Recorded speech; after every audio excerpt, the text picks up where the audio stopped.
ధాన్యాన్ని ఎగరబోస్తున్నారు. రొద్దంతా ఎగిరిపోయి మంచిదంతా కూడా రావడానికి. మీ పేరేంటండి? చిన్న. మనకి వీడియోలో చిన్న గారు అనేటువంటి ఒక వ్యవసాయపు రైతు కనబడుతున్నారు. ఆయన మీ పొలంలో ధాన్యం అండి ఇది?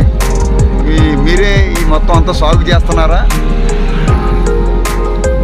చూసారా కళ్ళంలో ధాన్యం ఎలా వచ్చిందో?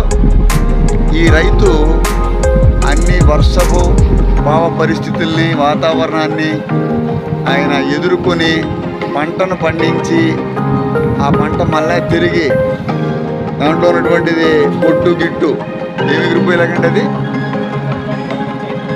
మొక్క వచ్చేసింది. మరి ఆ మొక్క అంతా కూడా దాన్ని మళ్ళీ తిరిగి దాన్ని ఆయన శుద్ధి చేస్తున్నారు. చూసారా ఆయన రైతు చేతిలో ఉన్నటువంటి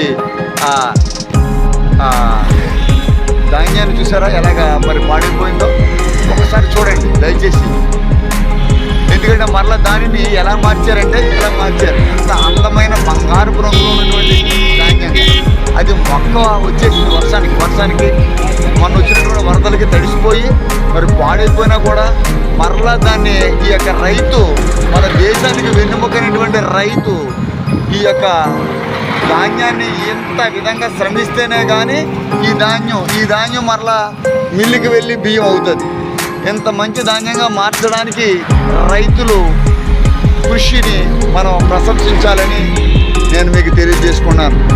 రైతు సోదరులందరికీ మనం ఒకసారి సెల్యూట్ చేద్దాం.